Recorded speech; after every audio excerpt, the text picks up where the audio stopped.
Just finished watching Hawkeye, want to talk about it, so here's your warning, spoilers to follow. After Black Widow, a lot of us were wondering if Yelena blipped or not, and tragically she did blip. And we got to see the blip this time from her perspective, which was instantly. And now boom, she's in her friend's house 5 years later finding out the events of Endgame. And now to the scene with Eleanor and Kate. Eleanor is razor focused on Clint. Like, she's concerned about her daughter, but she keeps asking about Clint. And after Eleanor patches Kate up, Kate goes to her room and she starts looking at things in her room, medals and memorabilia, and you see posters of Clint. You start to realize this is a coming-of-age hero story, which is a great contrast to the imposter syndrome story that they're definitely telling with Clint. The whole exchange with Yelena and Kate is just pitch perfect. Kate walks in, notices the windows open, turns around, and sees Yelena. Hi! Also, with this exchange, we're unknowingly getting Hawkeye and Black Widow, though the 2.0 versions, side by side again. Yelena is obsessed with all things American still, and that's brilliant.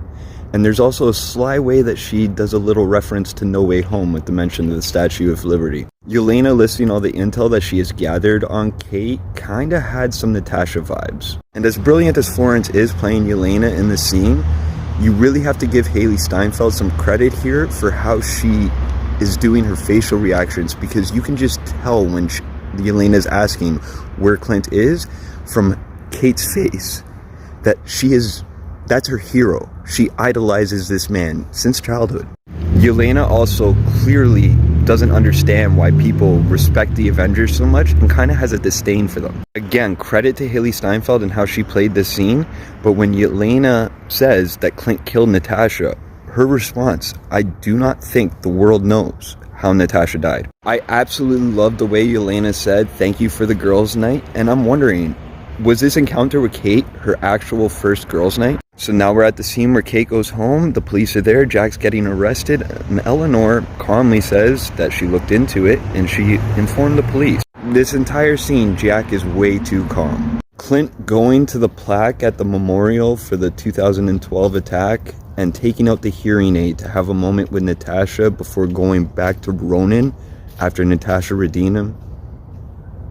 Brilliant. So we left off and we're now at the scene where Kate's in her room getting quite anxious, and like any anxious teenager would when they call someone and they get the voicemail, she starts leaving a million messages. Flash forward to a scene where two of the Tracksuit Mafia are driving a Rent-A-Bro truck. Seriously, I love how meta these guys are. Come on, like the Royal Tenenbaums, if you get that reference, you know. And then we get a scene of another phone call with Clint's wife Laura, where once again Laura is more comfortable with Clint's life than I would think a civilian partner would be in most circumstances, which is leading me to think, was she a SHIELD agent or something in the past? In this phone call, Laura straight up says to Clint, "No, I'll always understand more than anyone else could.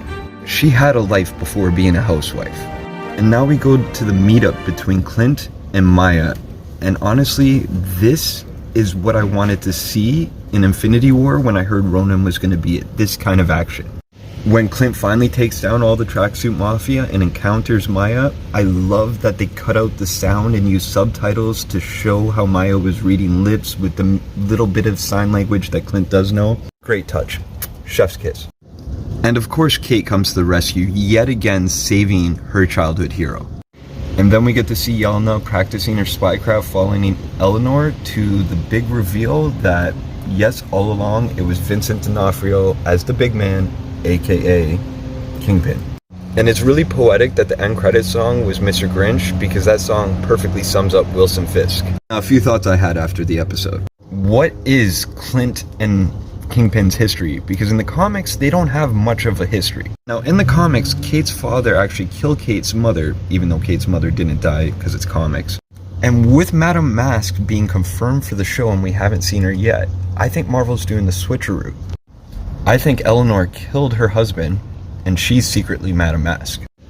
Could Jeremy Renner be sticking around as Hawkeye? Because from this point forward, I could perfectly see him training the next generation of Avengers. And lastly, how different do we think this big man, Wilson Fisk, is from the Wilson Fisk we saw in Daredevil? I hope you guys enjoyed the episode as much as I did, and thank you for watching.